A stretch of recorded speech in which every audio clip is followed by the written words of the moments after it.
and Hopium, and yet what good luck with the cast. I mean, what are we expecting here? What are we walking ourselves into with the Florida Mayhem versus the Atlanta Rain? Now granted, it doesn't look good for Florida Mayhem, but like I said, I mean, we haven't seen them play since week 12. I think we're in week 17 at the moment. So it's been a while since we've seen this Florida Mayhem squad. OG's back in the starting lineup. It's got a spell that, you know, maybe this team is starting to get things back on track, and Lord knows they need it. They absolutely do need it, yeah. I mean, if you look at their schedule, it is a rough one.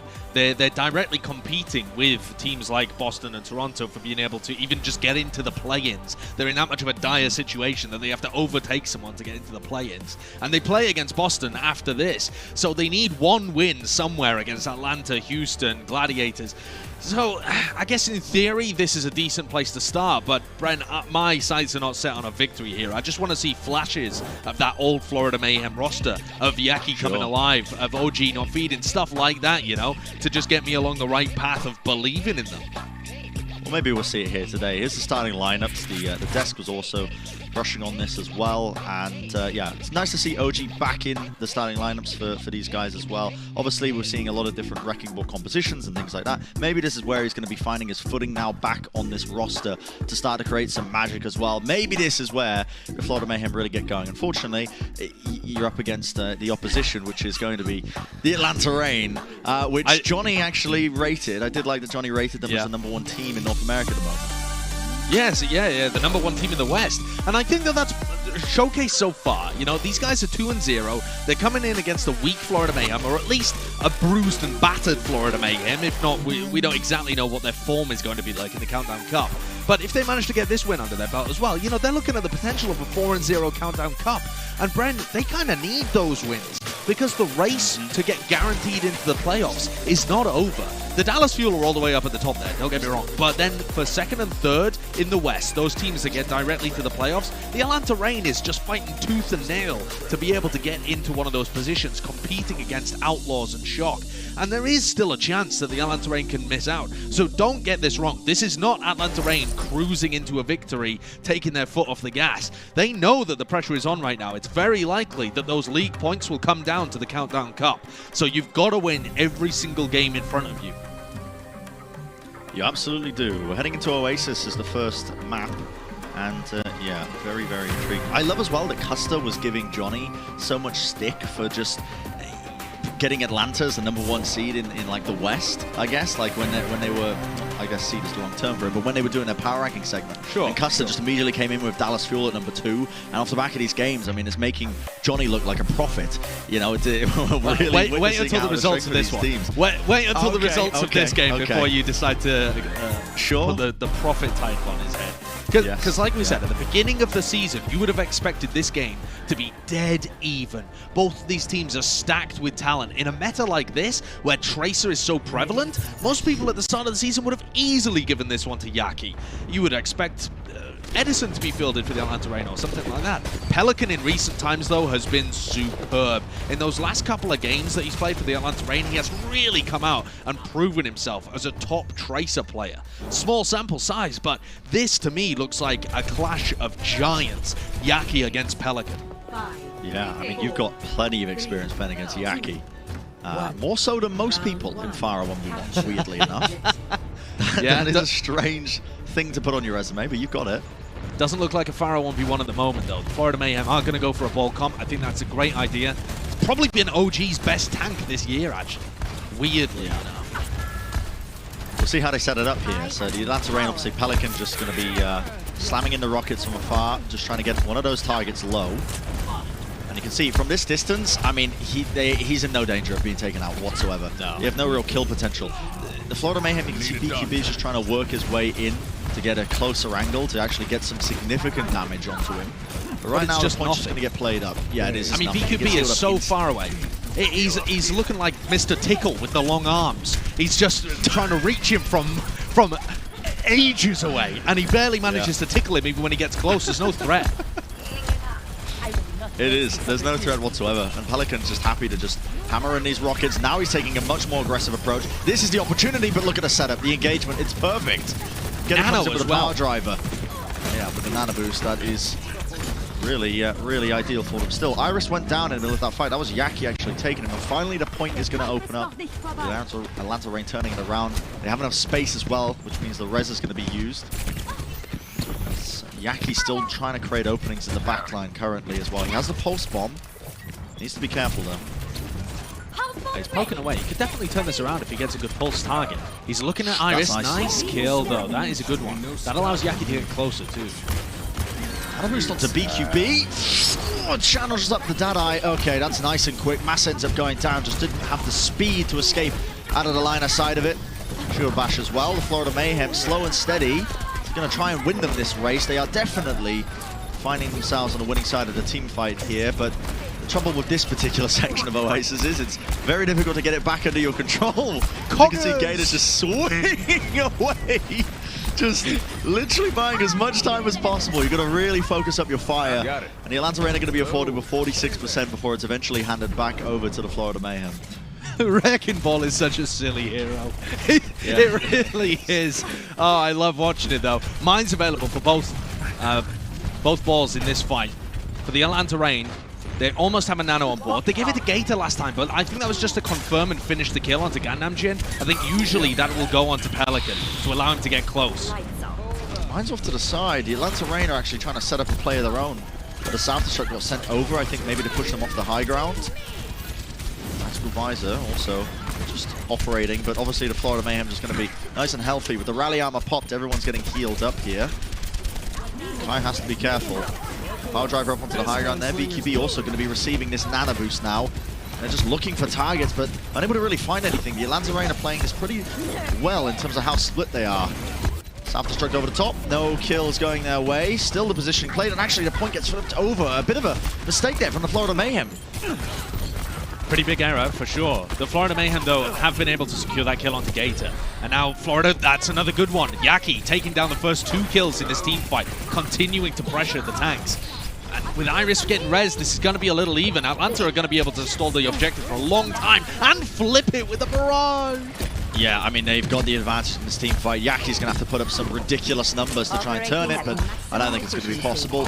Just not that type of game at the moment.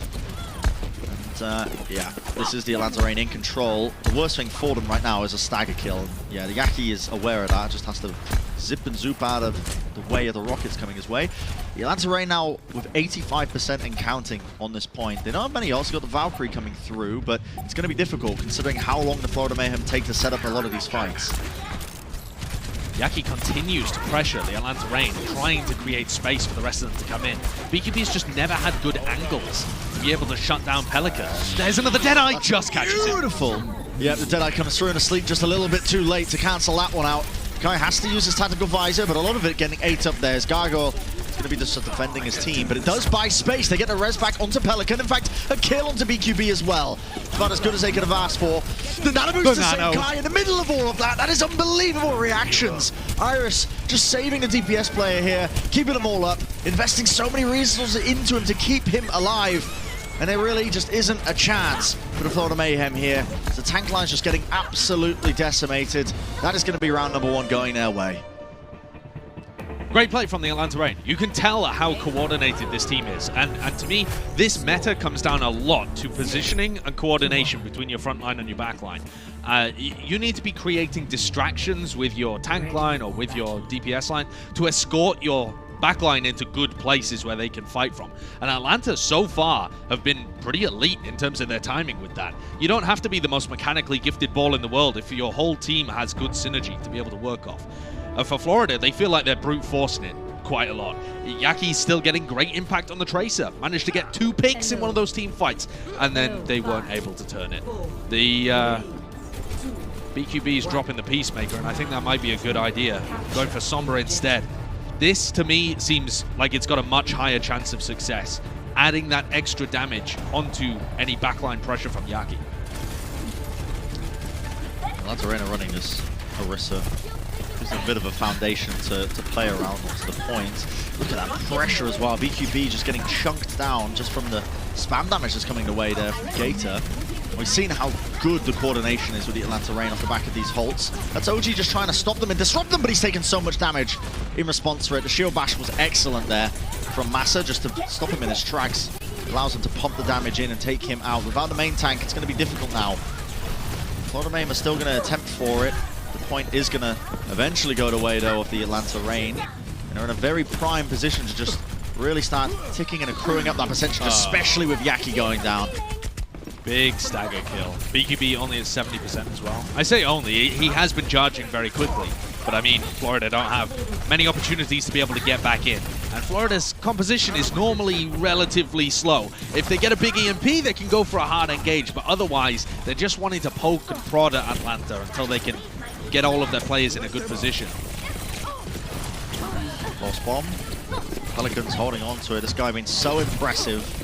A lot of Rookie of the Year discussions around him, but with BQB falling, they might not even need to invest anything, honestly, because the Florida Mayhem, it's all around this EMP, honestly, to engage and try and get a good team fight against what Atlanta Reign have set up with. Yeah, if BQB doesn't get enough, or there isn't enough follow-up, it's done. This map is over, essentially, because we've only had 2 team fights and a couple of stagger kills at this point. So a lot of pressure now on BQB's shoulders. Supercharger on Jada. Yeah, I mean, it's going to buy more time. It's going to buy more time. Yeah. You can't play into it. It's too much damage. You just have to respect it and back off. And at any point here, right, as well, Pelican could just get a pick that ruins the whole team fight with a pulse bomb. Yeah. Here we go, though. Here comes the engage, though. Looking to set up. No! Translocates, okay, to the side there. That's going to be the EMP, and Massa, yeah, with nowhere to go. Gator's still hacked up, but Kai, oh, he's channeling up the Deadeye. Might be able to find a target or 2. Lets it rip.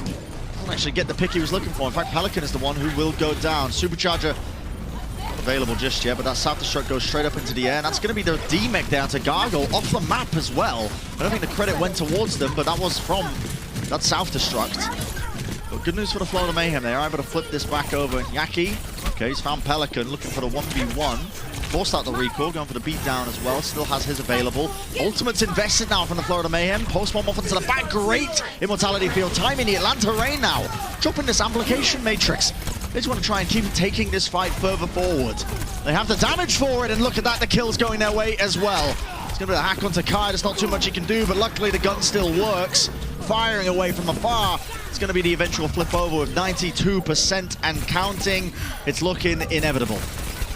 It certainly is. Kai is doing so much work. Pelican as well, just farming, having way more opportunities to get onto Yaki. Yaki pressure, trying to tag the objective now, 99% for Atlanta, and it's just seemed almost inevitable since this round began. These Orisa compositions from the Atlanta Reign, they just feel inexorable, almost impossible to push up against. One of the biggest reasons why people are rating them as one of the best teams in the West, because no one has figured out the answer for this. They really do play it so well. It's a mixture of the skills that they've built up over the course of the seasons, as well as tank line of Gator and Hawk. Really, this season has been theirs. The stage is set for them to take hold of it and potentially really reach for the highest points. But yeah, a wonderful early start for the Atlanta Reign here with the 1-0 lead. Definitely towards a lot of our expectations, but the Florida Mayhem showing some glimmers perhaps that they might be able to just bring it back. Regardless of all that, we're going to go to a short break, and on the other side of things, of course, the series is going to be continuing. So don't go anywhere, ladies and gentlemen. You know you don't want to miss it.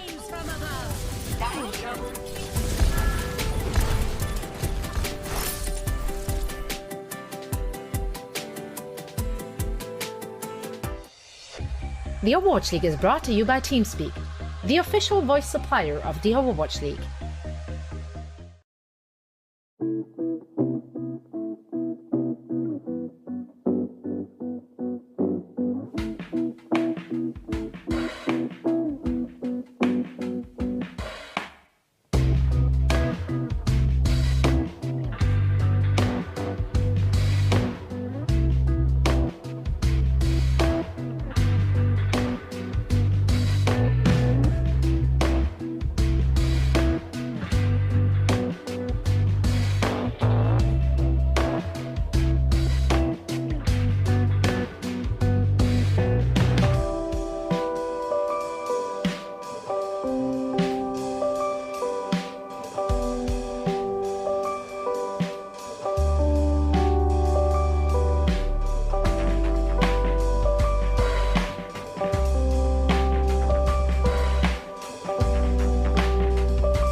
스윙 팀 진. We got game now.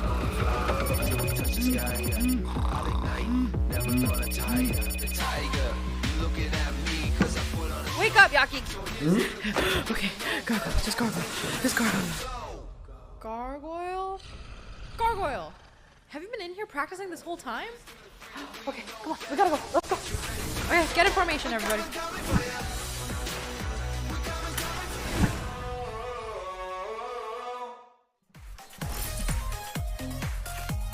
Welcome back from the break, everybody. Yes, we're going to be heading into the game shortly here with the Florida Mayhem and the Atlanta Reign. Currently, it's the Atlanta Reign leading. As you can see, one map in the series thus far, and honestly, a pretty dominant hold and understanding of how to play the kind of meta game that's surrounding us right now. The Florida Mayhem still looking like they've got a couple of things they need to catch up on as well, with the reintroduction of OG into this lineup as well.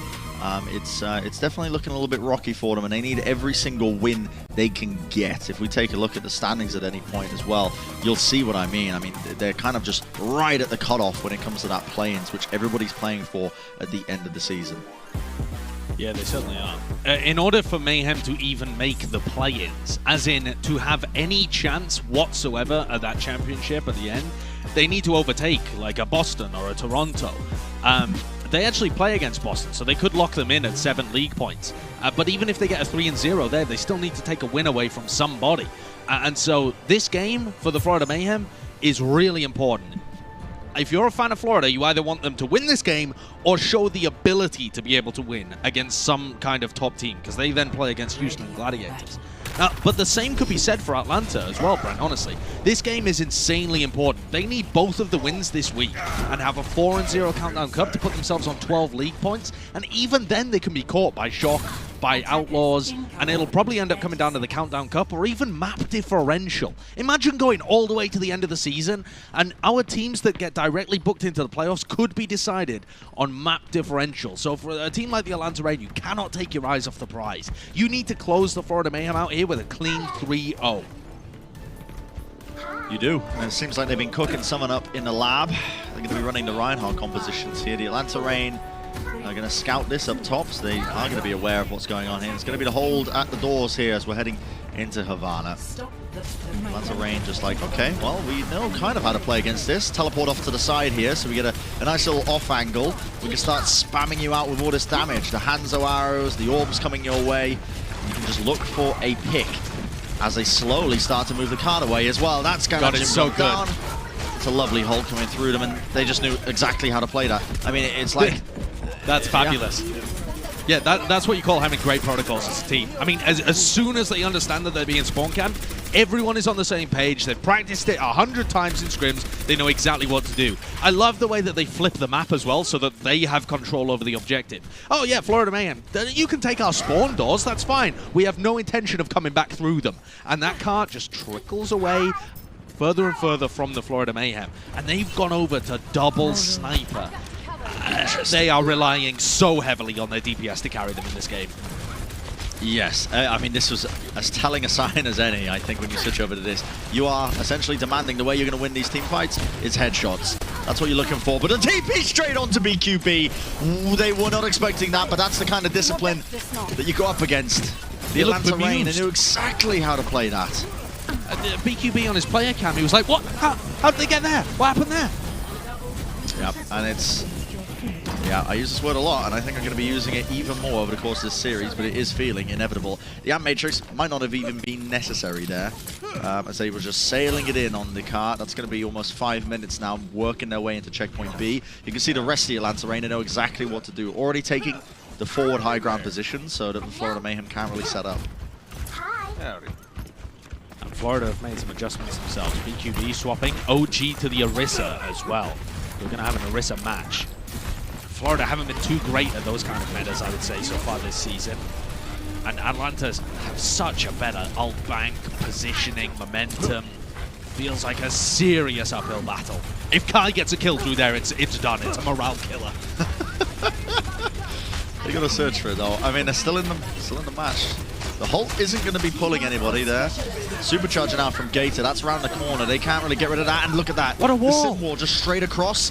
Completely negates the amplification matrix. They're not getting anything done. It's way too tanky. No way they can possibly break that. They're going to be trying to work around to the backside there of the objective. Gator gets taken down by the micro missiles. An opportunity now for them. Dragon Strike as well, cutting across. No more Immortality Field, and the Atlanta Rain a little bit all over the place as the tank line's gone. A good defense there from the Florida Mayhem. It was actually, yeah. A good work to be able to pressure down Gator. I'm not exactly sure what happened there. Now, I did like the sim wall. You could argue it should have been a little deeper, like closer to Gangnam Jin's Amp Matrix to give the Atlanta Rain more space that they would be able to take. And perhaps if that had been the case, Gator would have been able to walk up with a little more impunity. But the Florida Mayhem did a great job of being able to spread out there too. They understand how to play around their angles in which to emphasize their DPS. Their classic style all last year when they were excellent was to play around BQB and Yaki, so they know what they're doing. Okay, self-destruct off to the side. That's Gator with the positioning forced. Dragon Strike comes through from Kai as he tries to at least capitalize off of it. The Amp Matrix as well, but that's not going to be too much gain from it. And the Florida Mayhem still holding strong, this time building up the ultimates of their own. They're in a very, very good position right now currently. If they can get this stagger kill to Pelican as well, I mean, this time bank is going to start to get whittled down now as they're working with, look at that, I mean, they've got the Deadeye, the Dragon Strike, Supercharge coming up, the Amp Matrix. You can start to rotate these really effectively. Yeah, the ult bank has definitely flipped in favor of the Mayhem. I think now might be a good time to swap for Pelican, but he's going to commit to it. I think it's going to be very difficult to get value out of his teleporters on offense here. Florida are going to be aware of it. They've been caught out a couple of times already. The scouting is good. You can see Gargoyle off on this side towards the staircase, making sure they always know where Atlanta are coming from, because then you can predict where they're going to teleport to. Yeah. BQB playing really far back. That's to try and set up the Deadeye. Teleport comes right up close to him, though, actually. Looking for a kill onto BQB. You cannot die. Has to back around. Dragon Strike, I mean, that is excellent placement. Yaki, I mean, Kai just didn't have a clue where that was coming from as well. There's no real cue for it, and by the time he realized, it's a little bit too late. Takes him out. That's a Supercharger, though. Florida Mayhem as well. Still nobody pushing him off the high ground, and that's Iris falling with the symbol committed. BQB really wants to just essentially close this one out now by using that Deadeye. Minute 40. They forced out some big ultimates. So even though the time bank is whittling away, Florida don't have that many things, that many big tools with which to win the next team fight. I do want to point out that Yaki used his Dragon Strike and now has 70% of his next one. He is a beast. There is no doubting that even when the Mayhem have been at their lowest points, Yaki is still a star, perhaps superstar player when it comes to the league. He really is an elite level DPS talent. But even he hasn't been good enough in their previous 7 games. We'll see whether he can be this time. That's very nice from the Florida Mayhem. They try and play aggressively off the back of that self-destruct as it went straight in. Iris is positioning there. Possibly not able to get the Immortality Field out, but just didn't have it available. But with Kai on that slight angle, he's already found it with the Storm Arrow. Supercharger damage helping him out. That's absurd. Pelican was just a supercharged Tracer, and he demolished them. He went into the back, and he took that little bongo, and he used it with which to decimate the Florida Mayhem. That was bonkers, honestly. I mean, as soon as Pelican swaps over from Sim to Tracer, they instantly have success. They just needed that slight tweak in terms of their game plan to put more pressure on the Florida Mayhem, stop them going for those big flanks and spreading out their DPS line, and then the Atlanta Rain could bunch them together and destroy them. Good capture for them. Just under 2 minutes is what they're working with to try and push through to the end of checkpoint C. With these comps, I mean, they are so slow as well. When you don't have to sim as well to try and get around the map, you do find yourself just kind of waiting. And same with the Florida Mayhem. They can't really choose to engage. They might try and set up for a halt Dragon Strike. They do have Yaki's Dragon Strike available. Could be a good opening. Here comes the Dragon Strike off to the side. Is going to be anything locking them up? Not quite. And you can see the counter Dragon Strike. It's going to be crossing across the bridge. Be holding onto the Deadeye. Not going to be getting too much done with it just yet. Pelican with the pulse bomb lets it loose. Does not connect. Looking for the support though still in the fight. A lot of damage there. And look at that. Layered it in. Gananjin had nowhere to run. Right up into the sky. Gator's the one who finishes them off. And it is just the Atlanta Rain just waiting it out. Waiting it out. And they get their opportunity in the end. It's devastating how good Pelican is. For somebody that we don't... For someone who doesn't have a reputation as being this big Tracer player, he's not played it a ton when it comes to contenders or Overwatch League so far. He's come out and just started whacking heads on it. Yeah. Supercharger immediately goes down there. So there was no shield to really protect it. And it's a last-ditch defense coming out from them. Nice little headshot though. Hawk straight out, taken out. Just ejected out of the mech, and with the loss of Hawk, I don't think this is fightable now. With 20 seconds remaining as well, you're going to find the Atlanta Reign in a very difficult position. How are they going to contest this? Well, Pelican is their win condition, I think, and he's been hunted down and taken out by Yaki. Now it's a question of who can honestly touch. Maybe Hawk manages to get there, but Yaki's going to continue to apply pressure, wants to make sure that Hawk is going to get demeched if he even gets the objective. I don't think there's anyone who can get there. Remaining. Just the nature of the compositions they're playing. Yeah, when you take that team fight and it just goes a little bit poorly at the end, you either commit everything or you essentially give up any chance of contesting in the end. Still, regardless of all that, managing to get it just shy of checkpoint C is pretty good for Havana. We see a lot of teams just get chewed up even on checkpoint A, checkpoint B. So I think they're going to be relatively pleased they did manage to get it a decent amount of distance. Yeah, absolutely. The major part in which they got snarled up on their offense was when they forced the Symmetra a little too much, I think, at checkpoint B, an area where the Florida Mayhem did make good adjustments to what was coming at them. The problem is, like you said, Brent, this is a pretty heavy defense-sided map. It's not uncommon to just get held immediately at checkpoint A. That's a very common thing that we see all the time. And so the pressure really is on the Florida Mayhem here. I'm wondering what they're even going to start with. Atlanta looking like they're going to go for a brawl comp that's going to hold heavy to the gates. We saw Atlanta play against their own strategy here perfectly. But does the Florida Mayhem have that same level of coordination and preparation? That's what we're going to find out, I suppose. They're running the Sim as well, which is...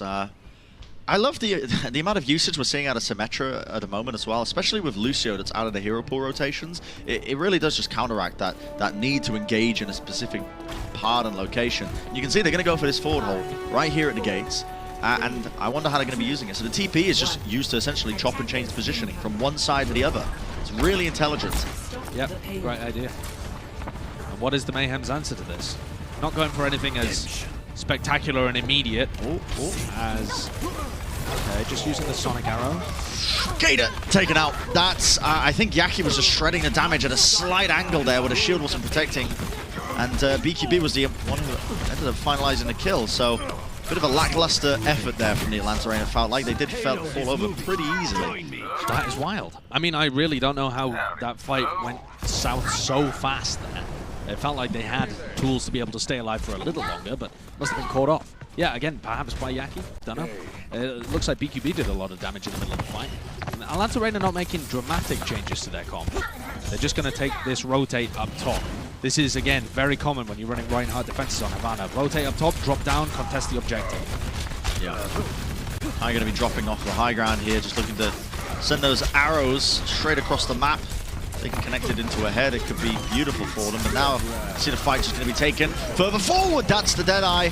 I mean, it's good. It connected onto a bunch of different targets, but that Amp Matrix fire strike straight through it. Slime's gone down. Iris, though, is going to fall. Could be anyone's game, and the ultimate's committed now from the Florida Mayhem means that they are the ones who are large and in charge. It's going to be a nice team fight win from them just essentially weathering that Amp Matrix that was laid down. You're going to have a very good coordination to try and essentially play around that, but they did it perfectly. But all of Atlanta Reign's team fights so far are just designed for one thing: take time off the time bank. This is where they're really aiming to win it. They have a lot of ultimates. They need to be able to take this. Good setup from Yaki. Yes, that Dragon Strike as well is going to push them away just off to the side, and that's going to be the kill onto Gator from it. It did force out the Immortality Field. It's the 1-for-1 for now. Yaki needs to get something a little bit more. Storm Arrows just off around the corner. So Self-Destruct up into the sky. That means that there's going to be no more shield here for OG, but he's swinging away. Doesn't have the shatter built up just yet. Still Gator's coming back. Trying to defend. Gator's coming back with a shatter off to the side. So many players just going to be falling, toppling all the way down. And yes, he had the perfect response right for it.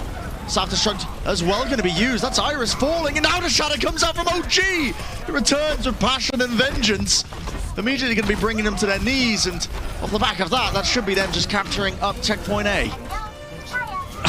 A really wild fight for A there from both teams. Gator sprinting back from the spawn with that.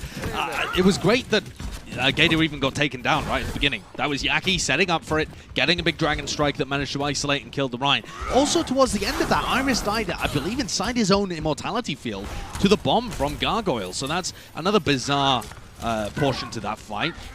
Here's Atlanta Rain again committing to the Ryan comps, not really wanting to make too much of a movement. They bait out the window and drop underneath it.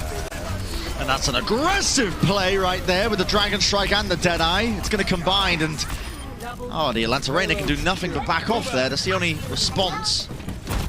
And they're getting huge value, Brent. Easy team fight win. Hey there. They are getting massive value out of these Deadeyes that are coming out from BQB. He's been able to push the Atlanta Rain back, force out Immortality fields, get a huge amount of damage just constantly. The Rain don't have speed to be able to get up in his face or reposition, and it's hurting them. It's very odd to see people playing Reinhardt comps. Oh, gee! I mean, he just laid it down. It's like he hasn't taken a break at all from the game. Sets up the kill there onto Gator with this forward hold. It's brutal for them. It doesn't even really matter that he dies there either, because from the look of it, the Atlanta Rain are not going to be able to contest. 4 minutes to take point C, and that win condition is now so clear. Just a 100-meter sprint to the finish line for the Florida Mayhem, and they could be 1-1 in the series. Atlanta are so severely on the back foot right now. These Ryan comps are not being useful for them. Without the Lucio, it just looks like Gator's very sluggish, not able to maneuver around the map properly. I'd love to see them make a shift over, but it looks like they want to still commit to this. They do. I mean, I don't think there's any sort of ego in play here, but OG is getting the better of his counterpart when it comes to the Reinhardt. Finding these kills. His team's gassing up as well. If you take a look at the player cams, Gator though with the Earth Shatter.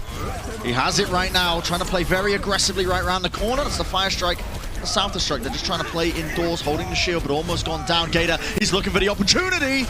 Does have it, but doesn't even need it. His team just pumping in the damage as OG just could not withstand it all.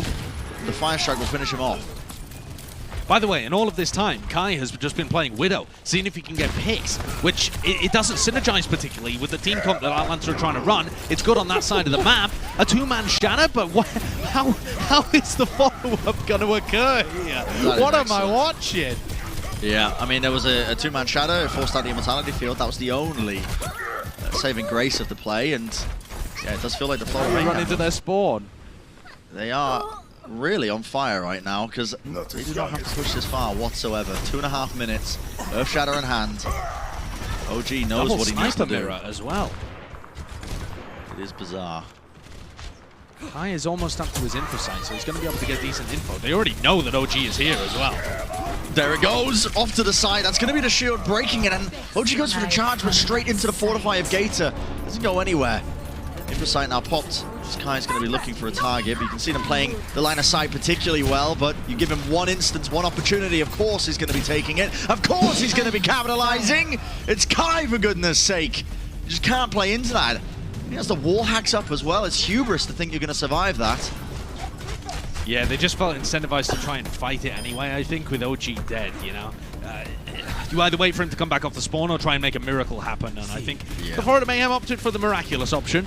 Now this time bank is starting to get whittled away. They started, by the way, remember, with 4 minutes to capture checkpoint C, just 100 meters that they had to go. Well, this final 10, they have 1.5 minutes left. Some decent ultimates to be able to work with here. The Dragon Strike can absolutely force positioning. Combos relatively well with the Amp Matrix that is also available from Gandam Jin. But at any point when you poke your head into the crosshair of Kai or Pelican, they could turn the team fight. Certainly could. The trouble with these comps, they are so slow to set up. Dragon Strike on the right-hand approach there. BKB over the top as well. He's hunting for a target. He's one who gets found out there, though, and a Dragon Strike is connected and pushed them all to the corner. Supercharger as well from Gator means that they can't really play into this one too much. Infra side up for the opposing Widowmaker. BQB is now going to be giving his team a lot of information. Kai knows he has to play very carefully here. Jump shot. You can hear it coming, I think. Ooh, Iris falls, though. Okay. An opening for the Florida Mayhem. Final fight territory here. BQB so low. He's going to be coming though, but that's Kai taking him out. Kai going to be traded as a response of it, but Gator falls, and it might just all come tumbling down. I don't think anybody's going to be able to touch this, and that is correct. The Florida Mayhem just subtly doing it, it feels like, over the course of that series, but taking away that map, and it really does feel like it came down to a lot of the compositions. I think the Atlanta Reign pretty stuck in their ways in terms of wanting to play that Reinhardt composition all the way to almost the bitter end. Just did not play out the way they thought it would. Yeah, I know that it's something Jonathan in particular has been talking about on the desk when it came to the Atlanta Reign. How good are these Ryan comps when in the Countdown Cup? Well, there's another one that you can chalk on the board as something that Atlanta tried, but it didn't really work out. And like I said, every map matters now that we're at the end of the season. Atlanta can't really afford to be giving those up. Certainly can't. We've got an even series on our hands, though. We're going to be going to a short break, and on the other side of things, of course, well, the series is going to be continuing. We're going to see which team is going to be getting the better of the other. The Florida Mayhem could definitely do with a win, but so could the Atlanta Reign at the end of the day. We're approaching the end of the season rapidly. Don't go anywhere. We'll be right back.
Welcome back from the break, everybody, and we are in the middle of quite a competitive series here.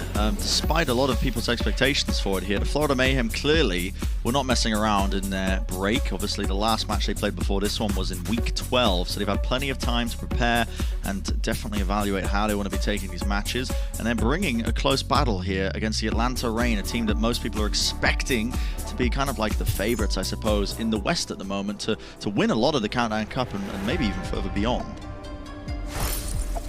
Yeah, and I think the biggest difference, honestly, if we ignore the compositional questions that I'm sure people will have of the Atlanta Reign, if we talk purely from the perspective of the Mayhem, I think the biggest difference between Havana and Oasis was unlocking BQB. BQB has, over the last, 7 games is a great idea, right? Their 7-match losing streak, he's gone absent. He's been pretty absent in those games. Yeah. Yaki's still been performing excellently. You know, you still have Gat MJ and a guard role. These pretty consistently good players. But BQB's been streaky or somewhat absent. When you get him firing as well, like he was on Havana, having big impact over there, then that's where you truly unlock this Florida roster. It's a team that's been built around getting huge value out of their DPS players, and if one of them just isn't firing on all cylinders, then the team looks pretty unspectacular. He is going to have to continue to bring that A game today if they want a chance of upsetting the Reign. That's what a lot of it comes down to. It's the DPS play. Plenty of opportunities to show off with these types of comps that we're seeing these teams play.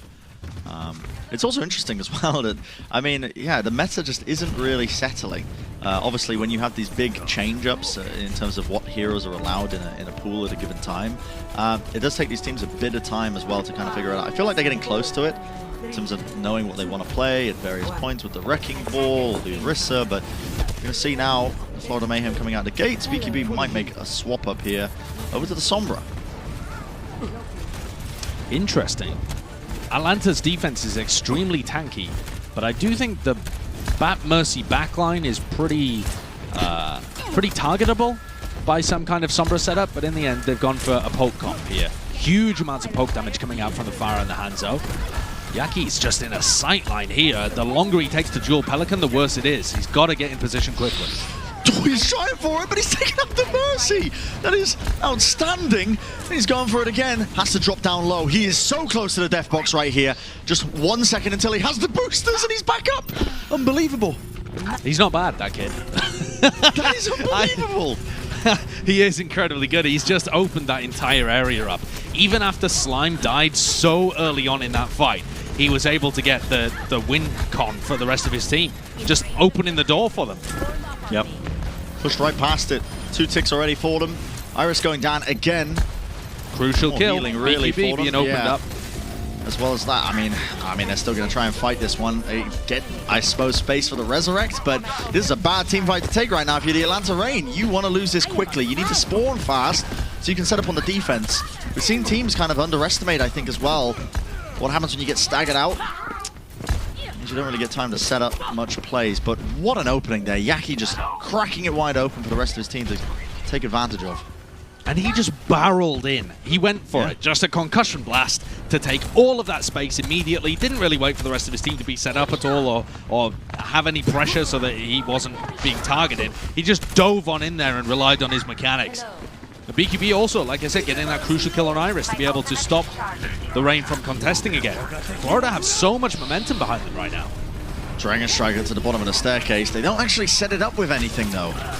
Be halted right into the line of sight of a lot of that damage going their way. Still, with the Pharah's out of the picture, that's space created. Rez now up onto Yaki. Supercharger, though, from Gator to try and stop them where they stand, but it matters not for BQB. Quick little headshot there. Kai is taken out, but still, they're biding their time effectively. Still want to try and take this fight. A barrage. What is that?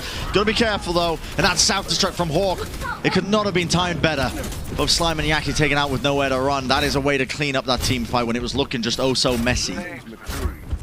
Pretty perfect from them. Now for Florida, I think you have an opportunity to swap up your comp. You've used all of the major ultimates at your disposal to try and get that going. You got a tick out of it. That's not bad whatsoever. That's permanent progress. That makes your life easier for the next 4 minutes. But you have now an opportunity to reassess your strat, and so I like the fact that they made shifts.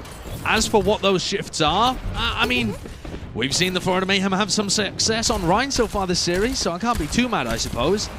But if Atlanta went to some kind of extreme pokey composition here, like their normal Orisa stuff, I think it would be very difficult to get through the front door. Gator just wants to match, though. Yeah, you're going to start to see the pace just slow down a lot, I think.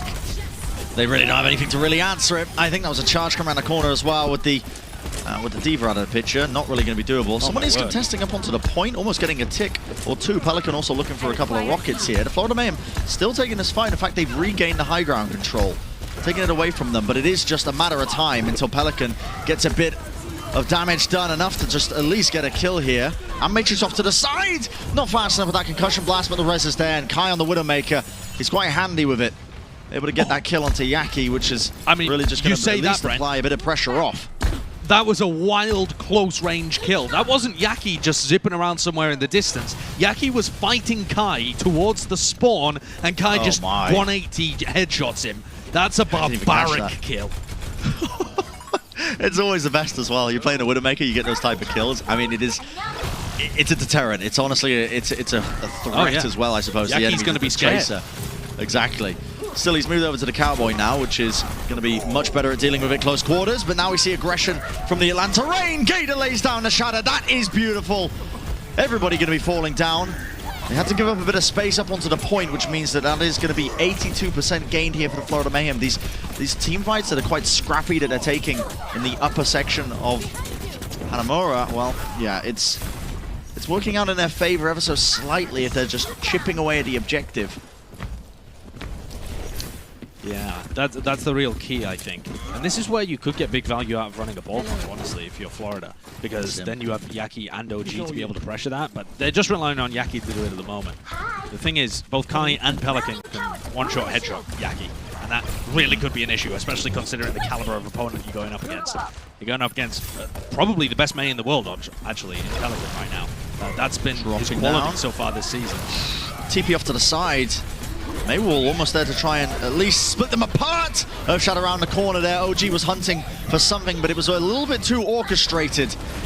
Yaki, though, might be able to turn it around. With that pulse bomb, a bit of chip damage from afar. That's Pelican and Kai taken care of, and no one is going to be able to touch that. It's going to be 1 minute 30 getting those 2 checkpoints on the board. The Florida Mayhem can be quite happy with that, and all they needed was the sim to try and inject a bit of pace into the composition. Yeah, the Mayhem got that one pretty easily, honestly. And the Atlanta Reign, they set up a counterplay where their idea was to try and bully OG and send out Hawk's self-destruct. And then the self-destruct landed on a high ground where there was no opportunity for it to kill anybody. Yeah, no angle. So, yeah, that was messy from Atlanta. They're not responding to these plays as quickly and as orchestratedly as one might expect. But Florida are playing well. They're applying pressure to, like we said, one of the best teams in the West currently. And that is not something that you can say for quite some time. Now, I mean, even that though, Brent, even that sentence there is not technically true because the Florida Mayhem are on a 7-match loss streak, but 2 of those are map 5 losses to the Dallas Fuel. So even though we're talking about the Florida Mayhem being one of the weakest teams in the league, and they certainly are, that 7-match loss streak is bad, but there are glimmers of hope in the middle of all of that. That's what makes it so frustrating, I think, sometimes watching the Florida Mayhem, because you know what they're capable of. They could be really shooting for the very top with the amount of talent they've got on this roster. Oh, yeah. People would have predicted them to be one of the top teams this year. Absolutely. If you look at any preseason power ranking, nobody had them at 4 and 8 coming into the Countdown Cup. There's just no way. Well, Pelican on the Farah now, Kai as well with the Hangzhou, so that can give them a bit more long-range poking options as well, potentially take those off angles. Yaki has a bit of a task on him, honestly, trying to keep Pelican in check, but there's probably no better player for it, and immediately you can see that he jumped all the way in, trying to follow up on that damage as well, as Hawk is almost taken out, but he's definitely created a lot of space for them, and it was a bit of a diversion. You can see that OG ends up going down a little bit out of place there when the rest of his team was focusing on the fight that was taking place on the opposite side of checkpoint A. Yeah, really big difference here in terms of how the Pharaohs have gone for that opening engage. Hawk helps Pelican get into position, and Pelican doesn't take the Pharaoh 1v1, or 2v2 if you want to put it like that. Just goes for pressuring out the Ana instead, and it's left Yaki to do his work. There's more pressure from Hawk. Great stuff from him, but the rest of the Atlanta Reign are dropping. Yeah, with Iris down, they don't have any heals to take this fight. I mean, it's the trouble when you're running these Pharah comps and you're investing all these resources with the Mercy just to latch onto them. It does limit you to that one Baptiste. You have a very important role in staying alive and making sure the team can survive in these fights. Yeah, and now Atlanta have to do it again. They got a tick.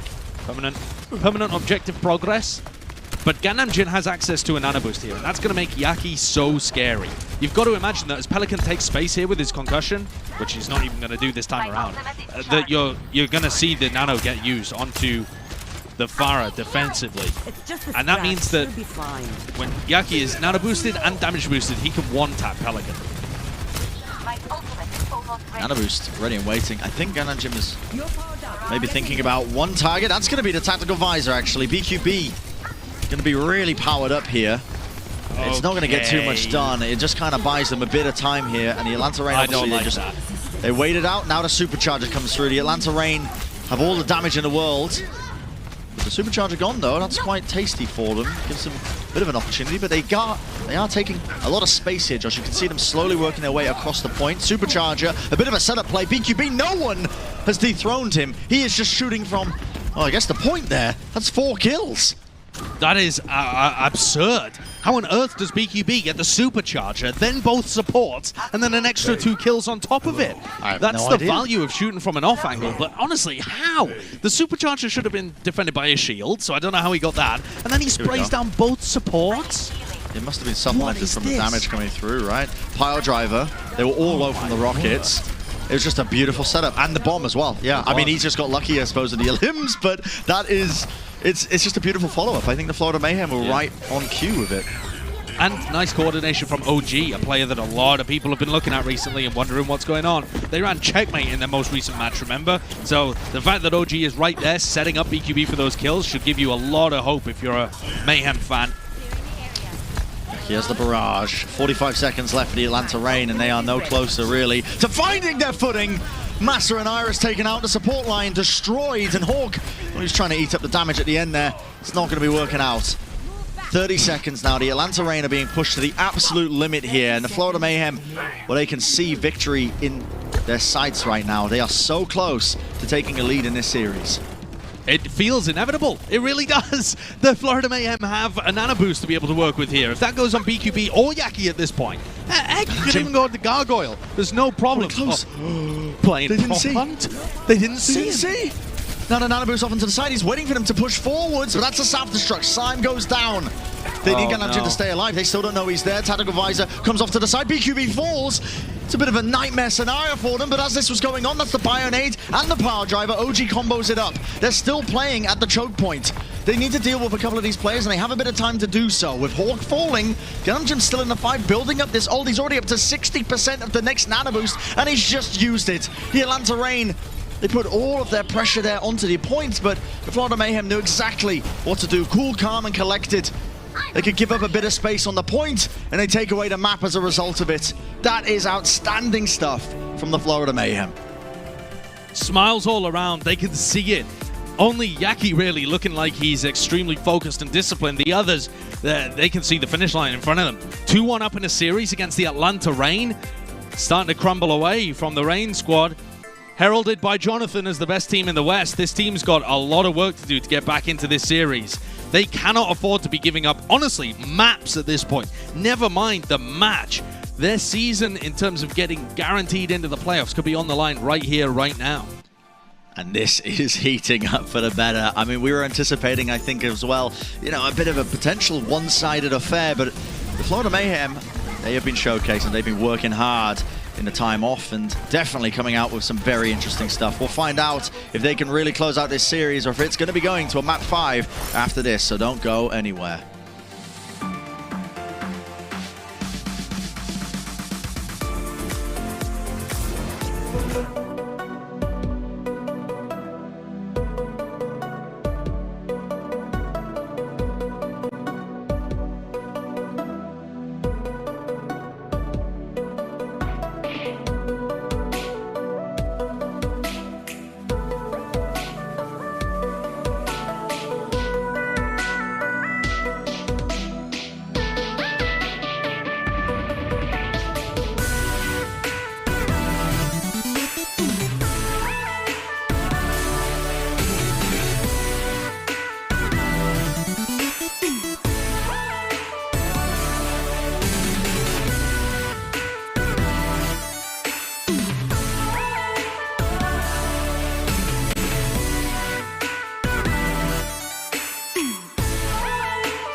Welcome back from the break, everybody. And yeah, I mean, the series is looking kind of special, honestly. This is something that a lot of people were anticipating, Josh, to, I mean, as I've said previous times, like, the way these teams were kind of weighing up and our expectations for it, given the fact that the Florida Mayhem are on a 7-map losing streak, 7-match losing streak, I should say.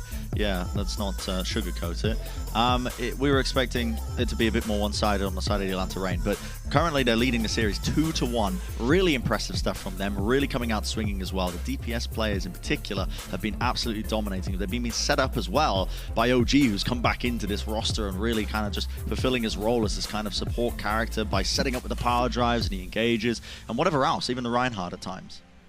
Yeah, even the Rhine at times. But I think it's all about getting huge value out of Yaki and BQB. I think that's been the recipe for success from the Mayhem since early 2020, honestly, when this roster first came together. When BQB came onto the stage and was showing us huge performances after we went into the online era. He has been magnificent. Now, he's been slipping a little bit recently, and so getting him up to form and also understanding how to take these rotations and setting him up for success, all of this is so crucial to having this Mayhem squad perform back at their normal level, and their normal level is good enough to go toe-to-toe with the Atlanta Reign. So this series could definitely be spicy, could still go in either direction, but it's been a heater so far. Yeah, I don't know if we can take a look at some of the rankings as well of the Wrecking Ball play as well coming into this one, because it was really quite interesting. Here's the players as well. They're getting set up and ready to go. But yeah, here are the Wrecking Ball rankings that we see. And Gator is at number 10, and just at number 11, I believe OG is just outside of it. So you can see it at the bottom there. OG ranked 11th. These Gator two just players overtook him this week. Yeah, just you can see that number 1 next to it as well. So this is very interesting in terms of how this is playing out with the general Wrecking Ball play. And Josh, you mentioned earlier during the cast as well. I mean, his Wrecking Ball, OG's Wrecking Ball, was often the role that people weren't complaining about when he was seeing playtime. Yeah, it was about the only one where he looked like he was coordinated with the Florida Mayhem. I think it's probably because he has more survivability, more ability to pick and choose his own timings. It's a hyper-mobile tank where you can be pretty self-sustainable. He can go around and just subsist based off health packs and his own timings, rather than having to constantly apply frontline pressure. So it has definitely been something that's still been arguably the Florida Mayhem's best look this season when OG's been on the ball. So it's not too surprising to me that they're seeing success from that. What is surprising is they've also been playing the Rhine and some Orisa in this series too, and they find themselves 2-1 up. So this has been a great series so far. I'm waiting for the response from the Atlanta Reign, because that Hanamura map was so weak from them. They were barely in it when it came to their offense. It was, yeah. Numbani is the map of choice, or not really anybody's choice. I think they don't really get a choice in the map, to be honest, when it comes to the maps through the regular season. But that's unlucky. That's where the battle's going to be taking place. Yeah. And I think for the Florida Mayhem, the one thing that has stood out in my mind as well is that they have a very good understanding in the appropriate places to take team fights. Some of the weaker teams in the Overwatch League still lack the discipline to understand, you know, when should we be engaging, what ultimate should we be engaging, but what's sometimes more important than that is where you take team fights, and it determines essentially your success before you even head into battle. It's a really important aspect that doesn't really get talked about enough. Numbani is one of those maps where you can almost live and die by a lot of positioning and re-engaging, especially on this checkpoint A. The Atlanta Reign are on the attack, though. They want to try and set the pace for this map. And we get to see the Farah again, the duel in the skies. Yaki quite decisively won that battle when it came to Hanamura, in my mind. Pelican was a little afraid of taking him and just gave Yaki far too much space with which to operate. So now Pelican has to approach against the damage coming out from the Soldier 76 and the Farah, but OG just gets melted, no longer on the ball. And now the Atlanta Reign can take the high ground control. They are pooped away. That's the Immortality field with Ganamjin going down. This is going to be an easy checkpoint A for them. You can see the amount of damage that's being pumped in from afar there. I mean, Yaki is instantly going to get healed up. This is going to be a recontest, though. OG going to be rolling into the fight. Just trying to stay alive here. The adaptive shields come through, but has to roll away as he was taking a little bit too much there. So they are going to have to give that one up. Really big kill from Kai onto BQB early on as they're recontesting. Because otherwise, like you said, they had all the tools to be able to work with that. If Yaki got in position for a crucial barrage, perhaps that looks very different. Now we see OG move back to Orisa as BQB picks up Hangzhou. So long-range poke damage, going to be trying to shred Gator's shield early on and give OG that advantage in terms of the front line. But I'm not exactly sure that that's going to help them too much.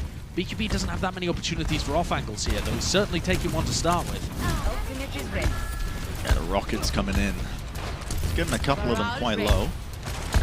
Not enough to convert into a kill, though, which is what they're ultimately trying to search for here. And Iris just got to heal up. And Gator, who is getting chunked down as the shields are going down, has to use the Immortality Field. It's getting a little bit hairy there, a little bit dangerous. Has the Amp Matrix, though, could just lay down the window, which could help them out, but that's the nano boost, and now the engage comes through, right up, trying to take down his targets, and he's going to find them. Okay, the barrage at the end as well. He's getting supported by the rest of his team. Notice how Gargoyle was just surrounding him there with the defense matrix to ensure that he wasn't taken out in the middle of that ultimate when he was channeling it. And that's the kind of team play, that's the kind of action you want to see from the Florida Mayhem there, because getting the Atlanta Reign, giving them a little bit too much space to work with. Yaki is superb on this bit. Now the pressure gets reverted back onto Pelican. He doesn't have a nano to work with, so he never gets that opportunity to go deep into Yaki's face and try and kill him in one shot. Instead, he has a window, but you're not going to fire your rockets through a window most of the time. So a good micro disengage there from the Florida Mayhem when the ultimates came through.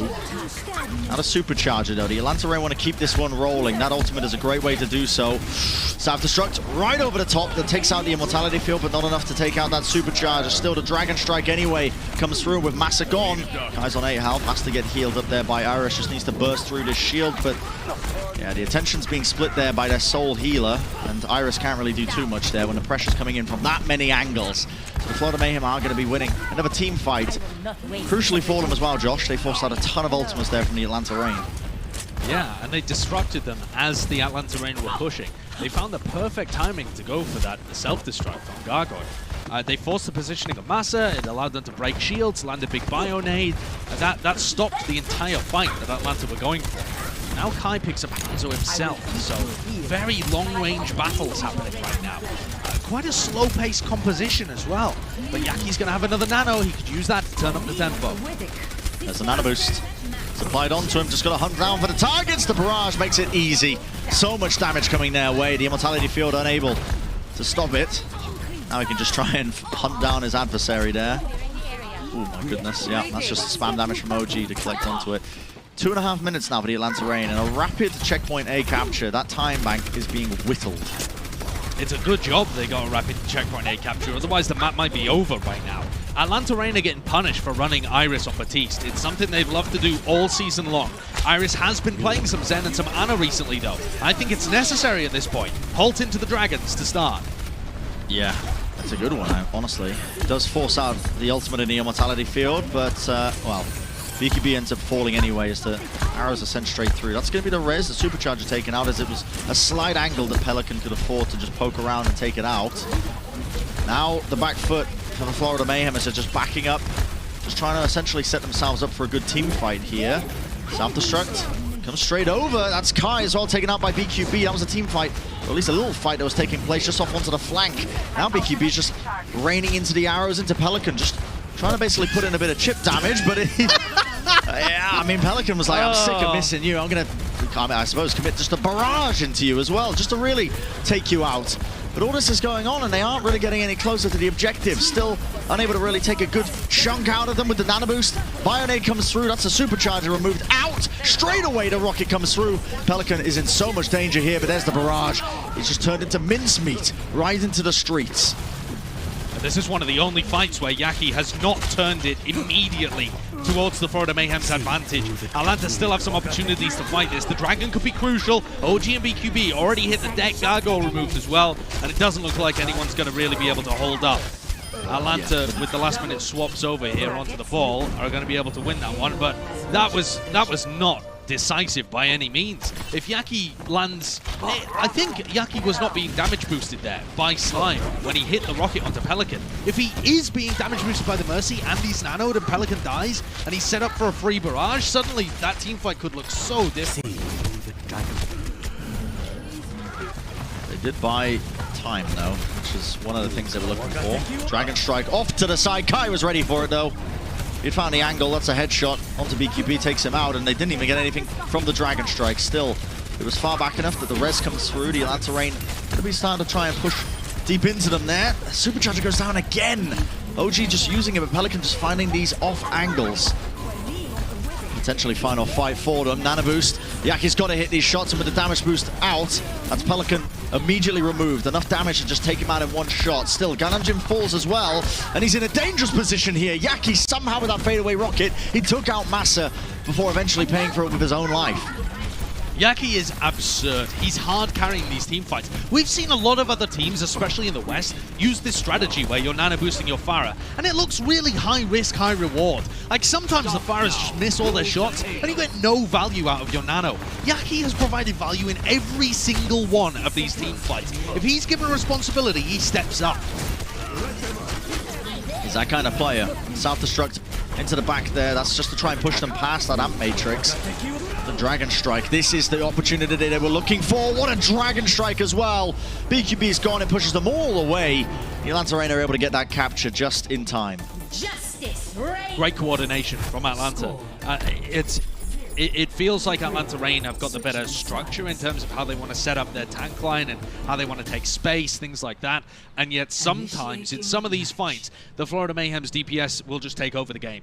And that's what made the idea of Florida versus Atlanta so compelling at the beginning of this season, because people are gassing up the Reign squad, talking about their DPS line all the time, and yet there's Florida Mayhem sat with BQB and Yaki, two world-class DPS players that performed unbelievably in the 2020 season. So in everyone's heads, this is a clash of giants, and you wouldn't have thought that towards the end of the season, but it's living up to all of the hype right now. This is a great game. Going all the way down to the wire. I mean, the Atlanta Reign, they do not want to be going out 3-1 here. They need this match win, the maps as well, as much as the opposition does. As the playoffs is approaching. That was a nice little flank there from Kai. Yeah, like I said earlier, the race for second and third in the West is actually quite likely to come down to league points that you get from the Countdown Cup. That's how close it is. Everyone is quite likely to end at 12 league points outside of the Dallas Fuel. And at that point, okay, it's league points. Well, what happens if none of those teams get league points? Atlanta Reign, they went to the Summer Showdown in Hawaii. They didn't get a league point, so it might end up genuinely coming down to map differential. That makes games like this so crucial. Atlanta would be kicking themselves if they miss out on a guaranteed playoff spot because they dropped a couple of maps, or maybe a series, to the Florida Mayhem, ending their loss streak. We see them returning now to a bit of the Tracer Sombra gameplay after scouting what the Atlanta Reign were running.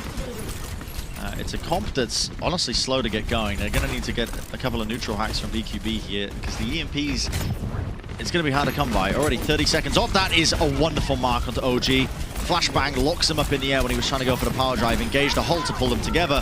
The Atlanta Reign have a very good understanding now. I feel like the Florida Mayhem with this composition are kind of playing into the Atlanta Reign. Yeah, maybe a little bit. BQB is going to find it difficult to generate his ult charge as well. The nano boost is good from Ganamjin, the fact that he's been able to build it, but who does it even go on to? Who do you give it to here? Maybe Gargoyle to try and push them off the high ground? There really isn't a great target.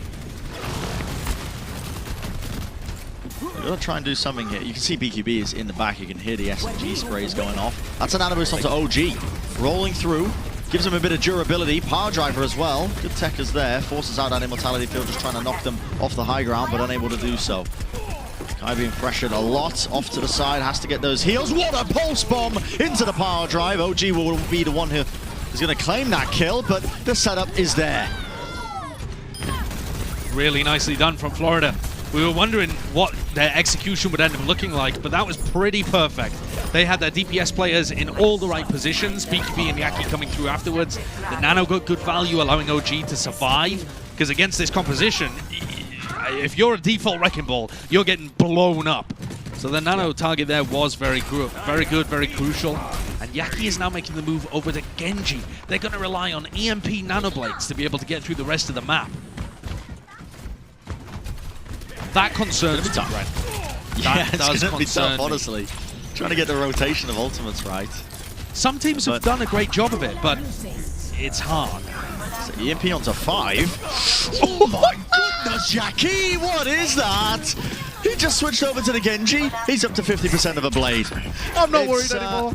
Yeah, I mean, you have I'm not reasons worried to be anymore. concerned, I think, with the composition, but they just invest the nano boost, the EMP, and it's textbook. It's absolutely textbook. Crazy. That's ridiculous. Yaki is a freak.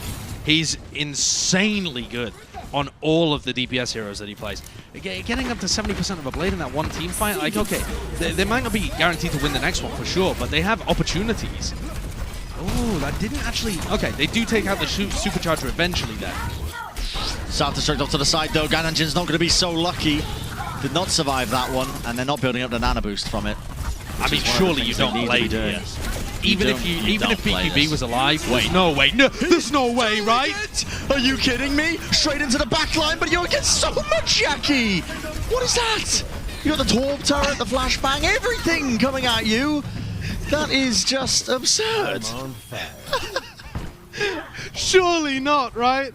Oh, he goes over to Tracer now. I don't think that was the plan originally. I think if they had, you know, saved it, been able to build up a nano with Gangnam Jin, they would have liked that opportunity to play the next one. But all right, it's a full team reset. Yaki moving over to a hero we do not normally see him play to match Kai. That is unusual, and the Florida Mayhem are going for kind of a full poke comp. Gangnam Jin playing the Zen is going to allow them a lot more poke damage from the back compared to the Atlanta Reigns composition. But it's still going to be tough and slow. Yeah, They've reset their entire ult economy. But when he's thinking about a Tracer, I was wondering, are you sure you want to do that? Against the Cowboy, against the Torb turret, it's going to be peppering you from the side. It's a difficult one. He almost gets an Earth Shatter off onto the side with that flashbang, but eventually brought down as he's chased by Hawk. 2 minutes now for the Florida Mayhem to try and at least get some progress going onto checkpoint B. Currently stalled up here in the streets. And once you get Atlanta Rain with this ult rotation working nicely, it's very difficult to, I guess, take them out as well once they're set up properly. BQB and Yaki have just swapped heroes. They were playing the same composition. They've just swapped their heroes around. Presumably because we don't normally see Yaki. It's much more often that you see Yaki play Hangzhou and BQB pick up the Peacekeeper. So I think this does make sense, but again, it just resets the ult charge. Mortality Field just surviving there, and you can see the pressure that Yaki's under. Just laying in the shots into him, but he is not taken away from that high ground position. The Atlanta Reign want to push forwards past this Amp Matrix as well. It's in a bit of a precarious position here. They're going to be awarded with a team fight win anyway. It's another minute burnt away from them. Florida Mayhem making all these swaps over, of course, they're going to be at this ultimate disadvantage. So realistically now, we're looking at this next team fight to be the one they need to win. They had 4 minutes. They now have less than 1. And they're only just getting up to their first ult cycle. Slime's about the only player that's popped an ultimate. OG has been on Orisa now for 3 minutes, and I believe this is his first ultimate because they just have been getting shredded at the beginning of the fight. He hasn't had an opportunity to do damage. And Gator's going to be able to pop his supercharger right at the beginning of this one. It's a good Dragon Strike, and that's a good halt as well. It forces out the Immortality Field. Sound Destruct over the back as well. Kai is just ready and waiting. He's actually just trying to mark BQB to ensure that he can't actually take a flank angle. Instead, they're going to be opted to go for it, but what a response. The Florida Mayhem. They recognize they were being pushed from that. Transcendence gets used, but BQB halted, pulled into the Molten Core, unable to withstand this one, and Gator's still alive. Look at the spam damage that's going his way. No one's really being able to take them out. With only 7 seconds left, the Atlanta Reign are the ones who are in control. Jargon not going to be able to get back into the mech either. This is going to be a hold right in the streets for them. They're going to be bringing us to a map 5, Josh. Yep, no opportunity for the Mayhem to respond there. And it's going to be a map 5. I'm excited to see what both of these teams have got. That Florida Mayhem, the momentum that Florida had got ground to a halt there in the streets phase. A couple of compositional swaps that were ill-advised. Ult economy getting reset completely, and Florida looked a little lost. I wouldn't say they look the most disciplined and practiced of the two teams here. That's definitely going towards Atlanta, but in terms of their brute strength when they get in their flow state, Florida have had some excellent opportunities to secure this series, and they will do again in map 5, I'm sure. Yeah, and it's going to come down probably to a bit of a coin toss as we're heading into map 5 after the break. really going to the wire. Both these teams desperate for the wins, obviously, for their playoff hopes and dreams. They need every single map, every single match really is starting to matter at this point. So we're going to find out who's going to be concluded as the winner after this.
Welcome back from the break, everybody, and yeah, we're really heating things up, honestly, between these two teams. Map 5 on the cards, and against most people's expectations, it is going the distance between the Florida Mayhem and the Atlanta Reign. A really important match for both of these teams, honestly, and for obvious reasons. We're approaching the end of the season. Playoffs is in sight for both of them, and the Countdown Cup as well. Both teams going to be looking to try and at least get as many points on the board as possible. Nepal also being the next map of choice here. Yeah, this is going to be so interesting. We've seen both teams have clashes of Pharahs. We've seen both teams have clashes of Tracers, Orisa comms, Rhine comms, Ball comms. We've seen everything in this series so far. The full gamut of, yeah, the Genji as well. Yeah, I mean, if I can just take a moment as well. Swingchip, the manager for the Florida Mayhem, had a fantastic tweet just in the middle of that game, quoting Kuki, the head coach, who was less than pleased at Yaki's swap over to the Genji on Numbani. Said, no, why the heck Would you switch to Genji? That's such a throw. And then Yaki got a 4K, and Kuki's like, well, I guess if you're going to play that like that, I can't really be mad. That's the life of a head coach when you have incredibly talented players, I guess. What theoretically doesn't make sense can sometimes still result in wins. But they didn't win them, Barney, and I think part of it was because of that indecision in terms of their compositions and what they wanted to run. Florida need a clear plan, a game plan that is both functional, sets up Yaki and BQB for success, and they can execute cohesively in order to take down the Reign here in what would be a pretty enormous upset result. Certainly would.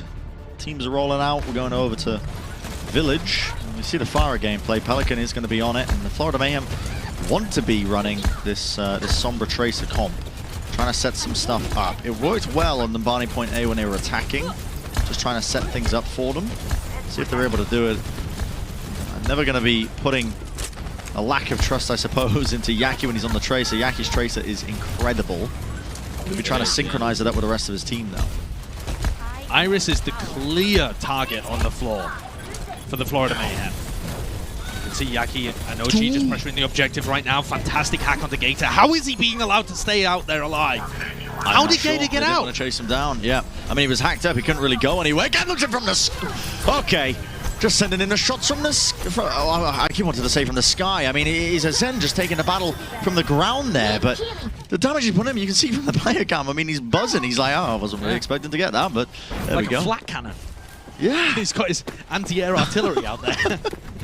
And now Florida are in control, and they have a big ult to be able to secure this. They have an EMP about to be able to come online. Yaki at any point as well can turn the fight with a pulse bomb. You can see here, this is one of the first times as well that the Atlanta Reign have gone for this strat where they can nano Pelican on Farah. Normally they play the BAP Mercy. There's a big difference. Force out that Transcendence. They don't want to be essentially losing themselves into the backline, especially with the damage boosted rocket. One direct, that's enough to take them out with the nano boost as well. They have pushed them into close quarters here. Pelican is just hammering them. Yaki's trying to find an opportunity. That's going to be the barrage used in close quarters, and they weren't quite ready for it. So Slime ends up falling there. The Florida Mayhem not in a position to really compete in this team fight here. Just going to be trying to get as much percentage on the board as they can before eventually it's going to be turned over there to the Atlanta Reign. And Atlanta are playing very defensively around Iris. Hawk is always aware of BQB or Yaki coming and pressuring their Ana. And that just frees up Pelican to do whatever he wants. He can get aggressive, he got in there, managed to find a barrage, and then Kai finished off Gangnam Jin with a pulse bomb towards the end, I believe. So now the Florida Mayhem have to push back in, but they got 54% and they're able to recontest with an EMP. So things are not so bad here for Florida. Yeah, pulse bomb. They've got it. We've seen Yaki do some magical stuff with this. I want to see them trying to coordinate a little bit there with the EMP that BQB is holding on to. Nicely done there onto Hawk. It's a small window. There's the EMP. They can set it up onto a bunch of targets. Power Driver through as well. Gargoyle taking a bit of damage. Has to back off. That's the pulse bomb. Just sent off around the side. It's not going to be resulting in any sort of stick, so not going to be a kill for them. Still just starting to play up the point, and with Gator falling, could open things up now, Josh. Here's an Nano though, barrage as well, Pelican getting set up for success. Didn't quite have the angles that he wanted, and Iris has fallen. Might be the first death for Atlanta Reigns. Ana player, and oh my word, Nano onto Yaki. Yeah, they flipped the point over the back of those kills. I mean, Kai's able to get 2 kills of it actually, the pulse bomb as well, but at this point, it's going to be a late stagger kill. You know that Yaki's going to be able to chase that down with the help of his team. 67% now, ticking upwards. Ultimate's invested into it. Obviously, Florida are running quite a mobile comp, so any stragglers are going to be able to get back into the fight pretty quickly. I would have liked to see Atlanta make a compositional swap here. I don't think it's likely they're going to be able to get back in and flip this in time. Pelican can't apply enough pressure. They have no nano, he has no barrage. This team fight is going to be so slow. Unless the Florida Mayhem dive onto the Reign in a suicidal attempt, the Reign are just not going to have opportunities. Yep, only 96% and counting now. It's going to go to the overtime. Doesn't matter what they think about it. Yaki just trying to mark Kai. Kai's got to a hell of a task ahead of him, but he's being healed up. The rest of his team is aware of this. EMP onto the tanks. The Atlanta Rain can't really do too much of it. That's a Bionade, obviously. Not getting 8s up, but look at that. Yaki goes down into the backline. Still traded the 1-for-1. Massa falls. Postbomb onto the ground. Not going to be getting the kill, but eventually Gananja will fall, but nobody capable of touching. Round number 1 going away to Florida Mayhem. Didn't even need the rally, saving it for the next round. Yeah, and that Farah composition, it did get some level of value early on, but Atlanta were just too slow. They were playing very defensively, like I said, around their Ana, trying to keep Iris alive the whole time. But what that really meant is nobody is able to touch the objective. Gator and Kai didn't have enough coordination to effectively apply pressure to the objective or to the backline of Florida. And Atlanta just looked slow and sluggish in terms of them trying to flip the point. They need a bit of a swap in terms of their strategy, but thankfully they're almost forced to have one, as Nepal Sanctum does play very differently to Village. Both teams looking like they're going to go here with an Orisa comp, which has been favoring the Atlanta Rain so far.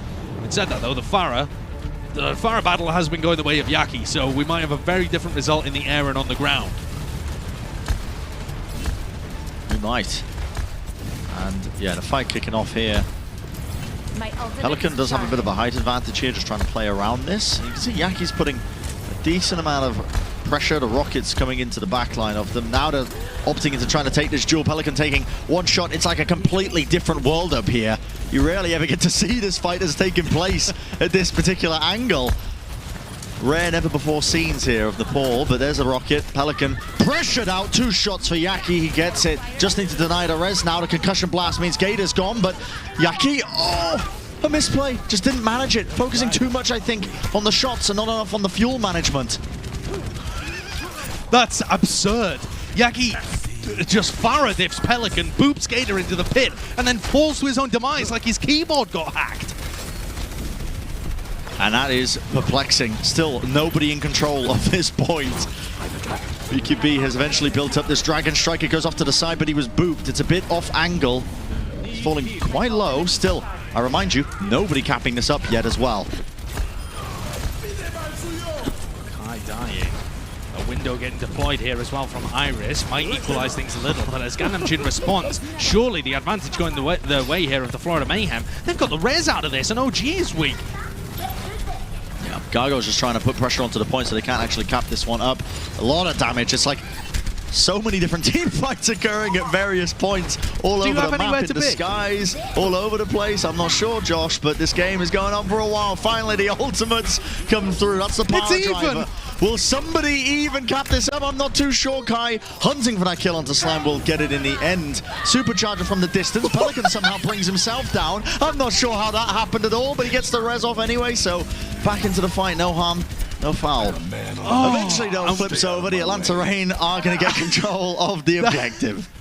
There's got to be a record out there somewhere for the longest team fight in the Overwatch League before someone capped the point on a control map. I feel like we may have just got it. That was absurd. So many different fights happening all over the place. Both divas trying to contest the objective, never quite could. And Atlanta, I couldn't tell you what eventually made the difference for Atlanta Rain. They somehow muscled their way through that, though. The rocket's not quite connecting the tactical visor, though. Very effective, but look at that positioning. Gargoyle had the defense matrix in play there. A rocket from afar. Kai almost taken out. Halt as well. Oh my, not even a halt, just a... I'm not sure what happened there. I don't know if he ran back or was booped. Doesn't matter at the end of the day. The kill ends up going away anyway. A lot of damage there onto Massa. Just has to glide to safety, but that's BQB with the positioning ready to take him out, and no one really expecting Yaki to come from the back there. The barrage. It's going to be enough to take out one. Pelican falls in the end, and still chaos just taking place across the point here, and they still don't get the point away. I thought the Florida Mayhem for sure were going to flip that. No chance. Gator came in and pile drive 2. Hawk comes around and whacks Yaki in the head. And suddenly the tank line of the Atlanta Rain making their presence known and keeping hold of the objective. How did it not flip that entire time? Atlanta just continue to accrue points. And this is exactly what they need to get themselves back into this. It does look like at the moment we're going to be headed to that round 3. Now. So close between them. And it is, yeah, it's these compositions so slow to get any sort of advantage going that if you get that first cap, it can be the most important one. Already, you can see 90% and counting. And now the self-destruct off into the side there. Yaki still trying to hunt for a target. That's going to be the boop. That is good positioning. It forces Gator down, at least to use his grapple to try and get back up to safety. He's sleeping onto the point there. The mines as well to try and stall things up. Their first pick goes to OG falling. Not ideal for them with the tactical visor from afar. I mean, that is going to be sealing this one up. This Kai has definitely just done the business there for his team. Nicely done, 100-0. An absurd round, Josh. One of the most absurd rounds I've ever commentated, I think, in Overwatch. Yeah, that was a very weird one. The Pharahs both were taking fights and then realizing it was pointless to take those fights and just ended up ignoring each other. It was like the game had been segmented into 2 vertical layers, and the Pharahs and the Mercies are just going to fly up really high in the air and ignore each other and continue to do damage from above. Bizarre, absolutely bizarre. But now we're on to Shrine. This is going to decide the series right here. And this is where we return to a strategy a bit more like Village, where you're not obliged to run Orisa or Pharah compositions. So it feels to me like the Florida Mayhem could get serious value out of running Sombra Tracer. And it's on Kai to try and keep them in check. It's been Pelican's Tracer I've been more impressed with, so I'm concerned about this strategy choice from the Rain. The Pharah is going to have to do some serious work, and there's no clear target. It's just Slime and Gannam-Jin, and they're slippery. They're going to be holding from a distance inside houses. Yeah, trying to play off the back of these rockets that are coming in. A bit of damage onto one of the targets, bringing them low. BQB's try and farm up this EMP. Takes a bit of damage, has to translocate out of there. Point almost in control there to the Atlanta Rain, but eventually going to be backing off here. But both teams are taking enough damage that they're thinking twice about contesting it up. That's a nice little boop and a nice little rocket as well, just to really make them think about whether or not they want to try and start to play this. And a rocket from afar, that's all you need. Hack onto Pelican. Is there going to be any sort of follow-up here? The damage is being done, but he's playing around the corner. Finally, the hack's going to fade away, so it's going to be straight back up into the skies where he can be safe. Kai going to be rezzed up there, but the point flips over to the Florida Mayhem. Could be crucial. Could be crucial. We've seen so far how difficult it is with these comps to be able to flip the point. And so getting the res onto your Tracer. Oh, on the whiff there as well. Nano boost onto Pelican, but he missed his concussion blast. And so now he's just in such poor positions. Yeah, he can't follow up on it. He gets no value done with the nano boost. Transcendence to lead the team forward. The Florida Mayhem realize that they have the advantage in this fight. EMP, that's going to be onto 3 of them. Kai as well, actually, caught by it. That is a wonderful setup for them. They are able to just get the picks, get the kills off of it with the pulse bomb committed into the team fight. The Atlanta Rain have to back off from this one. They're not going to be winning this. This is where we saw Atlanta on Village get big value out of barrages. I'm not sure. It's much easier to keep track of a Pharah on Shrine. On Village, there's ways that you can approach from above or behind the point, something like that, where you can suddenly descend on the backline. I feel like that's going to be quite difficult here on Shrine, where everything's built as one hill in the middle. You have perfect vision. Oh, and Gator getting hacked as well, just feeds more ult charge towards BQB. They're really relying on a huge barrage here from Pelican. Otherwise, this strat it's almost dead. Mines come through. Kai with a pulse bomb. Potentially didn't want to go for it there just in case. He ended up translocating away out of it. And Jim falling though is a great opening for him, but the barrage, Pelican, he's laid in a bunch of damage and he's being pressured, but his team has kept him alive. Now the Florida Mayhem, they've got the bodies to try and potentially turn this one with the self-destruct, but that rocket was beautiful. Gargoyle not going to be able to get back into that mech. At this point, they're just trying to buy as much time as possible. Yaki, the Tracer, really tearing things up now. Has the Harmony Orb, and he's already found the pick onto Pelican. The stick as well. This guy can't be stopped. What is this? What was turning into a losable fight now? I mean, it's just completely on its head.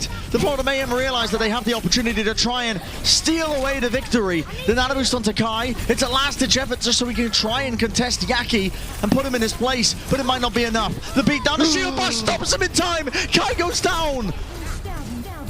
And it's again Yaki coming over to peel for him as well. The Tracer diff has been so real in this final point. But Atlanta Rain have finally wrestled control of the objective over to their side. And despite the hack onto the Gator, he managed to pick off the backline in time. Yaki, by the way, throughout all of this, continues to deadlift. I don't mean that in a technical sense. I don't know how many final blows he's got. But in terms of his impact in the server, yeah, this is Yaki plus friends for the Florida Mayhem today. What a ridiculous showing So many kills going his way, forcing the Atlanta Reign to just pump everything into the fight just so that they could cap and flip it over. And now the Florida Mayhem, one team fight is going to separate them from taking away the map and the series here. 99%.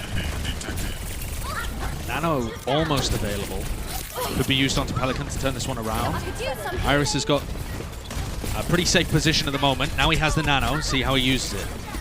Yeah, and Yaki just kind of maneuvering his way around this point. You can see that the Atlanta Reign are trying to set something up there. The Nano boost onto Pelican, but that's great awareness there from Gargoyle. Finds that. Transcendence by Gananjin as well. They'll be using that fight. Power driver onto Iris, but that's Gananjin as a response, removing away the supports from opposing sides there. It seems like the Atlanta Reign should still have an edge in this fight with the barrage goes through. It's going to be enough damage to get the D-Mech there onto Gargoyle. Yaki, though, he's toying with them right now. Jumping in and out of the team fight, almost flipping this point over to the Florida Mayhem. They could invest to try and win. Massa has been picked off here. BQB now has EMP as well, taken out. That is such a crucial kill by Kai. That might have just saved the Atlanta Reign, but the Mayhem are going for it anyway. Post-bomb? Okay, Yaki's going to miss that one. The rally engage as well. Yeah, the Florida Mayhem, I mean, they've got the support necessary, I suppose, with the South Destruct over the top, but this is really just dragged this one out. Already the Atlanta Reign, all they need is a couple more picks, and they could be just winning the series here. 93% with Gargoyle falling, the Valkyrie on top as well. The Florida Mayhem need to get value from this. The EMP comes through, it's good, it connects. Gator so low with the Bionade applied, but nobody can bring him down with the Res as well. That's not going to be denied. Pelican's back into the fight, and now he can start applying the damage. The Florida Mayhem, they've got to go huge. They need a miracle to try and stay in this one. It's gone the distance. The hack not going to connect. The line of sight just broken for but a moment, so Pelican's still able to take to the skies and keep supplementing the damage with the rest of his team. Post one in hand, Kai is going to be missing it, but actually just going to be wandering straight into it with the overtime just about fading here. The Nano boost on top as well. It looks like they are in prime position to just take it away, stealing away the win. The Florida Mayhem coming so close, but not quite enough at the end of the day. Map 5 going to go the way of the Atlanta Reign. Absolute heartbreaker of a loss. Extends that streak for the Florida Mayhem. But 3 out of 8 of those recent map losses have gone to map 5. Does that indicate some lack of clutch potential perhaps? Or is it just indicative of the fact that Florida does have a stacked roster and shouldn't even be in this position? It's up to your interpretation at home. But it's Atlanta that comes away with the win and moves ever closer to those crucial 12 league points that it looks like at least, they need to be able to secure a playoff position towards the end of the season. It's a wild match that we've just witnessed. It really is. And I want to give full credit to the Florida Mayhem for stepping up. OG had a much better game. Yaki was able to really come alive. Yeah. And BQB had a couple of maps where he had major impact. But at the end, the Atlanta Reign just managed to get the win. I can't believe that they got away with that, honestly. There were so many occasions where it felt like Florida were just going to be able to easily sweep away with that on the court. Yeah, so many moments, but our player of the match here for the Atlanta Reign. There's a lot of targets that we could have chosen for this one, but it's going to be Pelican who's stealing it away here today in this match for his performance, honestly, and trying to keep Yaki in check. It wasn't as flashy at times. I mean, we were singing the praises of the Florida Mayhem DPS. It felt like much more than the Atlanta Reign, but sometimes just playing your role and keeping those players in check, those superstars, is what you need to do. And he was doing it on a multitude of roles, really cementing his team strategy as well with various DPS picks. The guy is a fantastic player to really play around and build around, which the Atlanta Reign have been doing. Absolutely. And when Yaki wasn't on Farah to keep him in check towards the end there, they got huge value out of him. Pelican got some crucial kills in that final round that set up the Atlanta Reign for success. And Atlanta's game plan and their execution of it was still pretty decent. They never let Iris die. Pelican had all the resources he needed. It's just that there were certain heroic moments that they couldn't overcome from the Florida Mayhem. So overall, that is a serious test for the Reign. Perhaps one that they weren't anticipating, but they're still 3-0 at the moment in the Countdown Cup. They just got by that one by the skin of their teeth, but you could still reasonably call them the best team in the West. No one's come out of the Countdown Cup so far without a few bruises. Yeah, really, really difficult for them. We got an interview with Hawk as well that's coming up as well. That's going to do it for the second series of the day. Still got one more to go as well after this one. So we'll see in just a few minutes, ladies and gentlemen, as well. Got the interview and then the desk as well. Going to be breaking things down, setting things up for the final match of the day. Don't go anywhere. You don't want to miss it. We'll see you in just a few.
Hello and welcome to our game break. We are joined now by Hawk from the Atlanta Reign, my favorite bird, of course, in the league.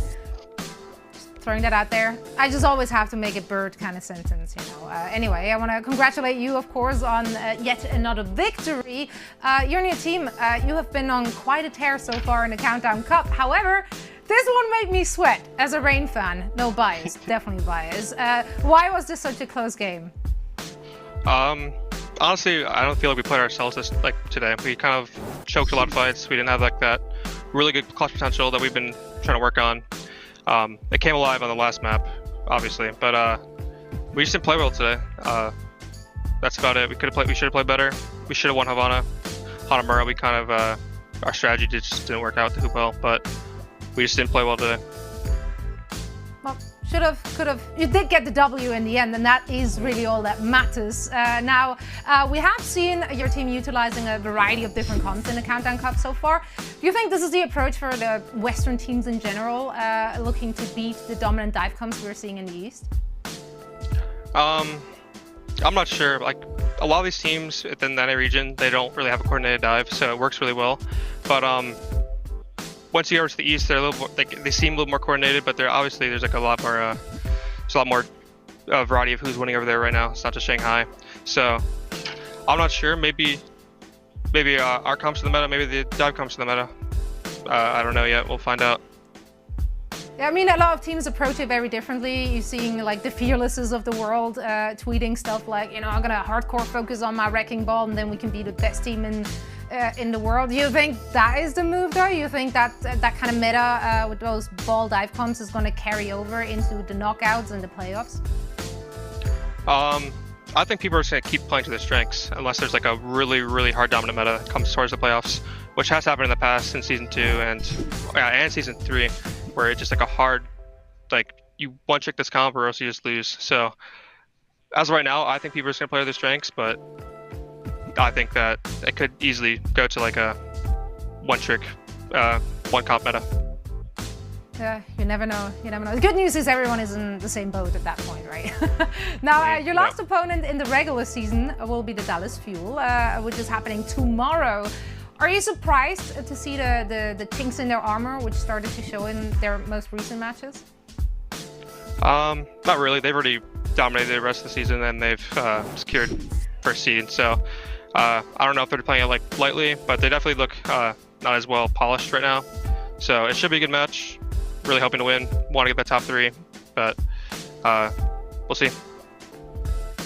We'll see indeed very soon also. So thank you so much for joining me here for a quick chat. Best of luck for your game tomorrow, and I hope I get to chat with you again then. Now, thank you so much, Hawk, and we are heading back to the desk to Evil Zoe.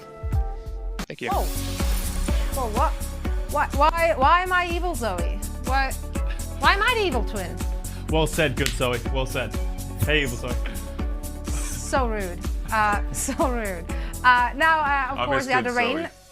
Miss Good Zoe. She was never good. They're the same person.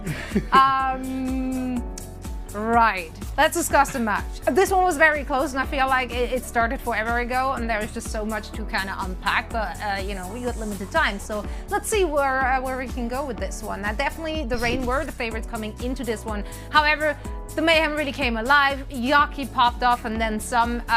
Where did it go wrong for the Mayhem? Where did it go wrong for the Mayhem? I mean, I think Atlanta Reign, for starters, is a fantastic team, right? So you have to expect them. And I think Atlanta Reign, overall, they played a pretty decent game. I think we're all positively surprised, though, by the Florida Mayhem and how they came into this match and how they remained competitive throughout. You mentioned Yaki. He had a fantastic performance throughout the entire series. Came in clutch so many times. Got so many crucial final blows. We saw them play the Orisa composition here where Atlanta Reign, they weren't as comfortable going up in that mirror, and Florida Mayhem, they show that they have some kind of versatility to their team. If there's one big takeaway actually for the Florida Mayhem here in this series, I think it's actually, I was very impressed by how they were able to flex between all of these different compositions like we've seen some of the top teams do so far this stage. You can play the Wrecking Ball with the Sombra and the Tracer, or here on Havana, you can see OG playing the Orisa and having such crucial pulls, setting up BQB, setting up Yaki for success, and Gangnam Jin and Slime finding value in the backline as well. The Florida Mayhem, the way they adapt mid-round, mid-map, is something we didn't see, for example, from the Boston Uprising. It's something we rarely seen from other teams who prefer to either one-trick the Pharah composition, one-trick the Tracer Soldier or Tracer Sombra composition. Florida Mayhem, like OG's playing Reinhardt right here on Hanamura as well. They can play most of it, and it's really proving to be a benefit to them when they're going up against Atlanta Reign, when they say, hey, we actually found a composition that we can outsmart them with, we can outplay them with. The Genji didn't really work out as well. I mean, it looked cool when he was nano-boosted. But even here on Numbani, I mean, Florida Mayhem, they swapped between, like, BQB played the McCree, he played the Hanzo, Yaki played, like, Farah, Genji, Hanzo, McCree himself. Ultimately, they end up losing here on Nepal because Atlanta Reign, they just clutched it out, to be honest. Like Pelican on this Farah, spectacular as always. We mentioned it several times. He is the leading Rookie of the Year candidate. The Atlanta Reign is a fantastic team, but leaving this matchup, I think we have to be impressed with the Florida Mayhem. And we mentioned their strength of schedule at the start of the show, right? And how they have very difficult matchups. It's Boston, Houston Gladiators, I believe. With performances like this, they could win those matches. They can, yeah, absolutely. And I want to, I agree with everything Johnny said, except, you know, I agree that the Genji wasn't it. Everything else looked pretty good. But for the Atlanta Reign, I think you can see a little weakness. They're good at everything. They have those slow comps. They are willing to play the dive from time to time. The one thing that they don't pull out is that Sombra, and I'm curious to know if that's going to hurt them more when we go against these Eastern region comps that heavily lean into the Wrecking Ball. So maybe a weakness for the Atlanta Reign, but nonetheless, they still do look good in this tournament so far. Yeah, I certainly hope that they can make a statement tomorrow, you know, to prove the doubters, such as yourself, wrong. Me? You barely made a point. I mean, it's a bit unfair.